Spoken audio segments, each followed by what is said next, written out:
Chelsea, Chelsea, Chelsea. Chelsea almaarufu mwana Blues amejikatia tiketi kuelekea kwenye fainali la kombe la Conference League.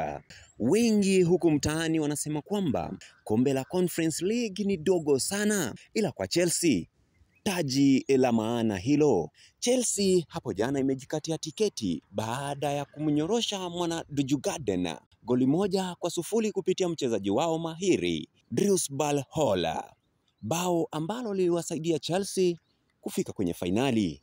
Je, fainali itakuwa wimbo wa Real Betis ama utakuwa wimbo wa Chelsea? Kumbuka, hii ni vita kati ya Cole Palmer na Anthony De Santos ambaye ako mkoponi kutoka Manchester United. Kwa sasa anaisakatia Real Betis na amekuwa mchezaji wa maana sana kuisaidia timu hiyo kuzinyorosha na kuziadhibu baadhi ya timu dakika za lala salama. Nani atatamba? Daima niite daktari wa soka, Mungu anasaidia.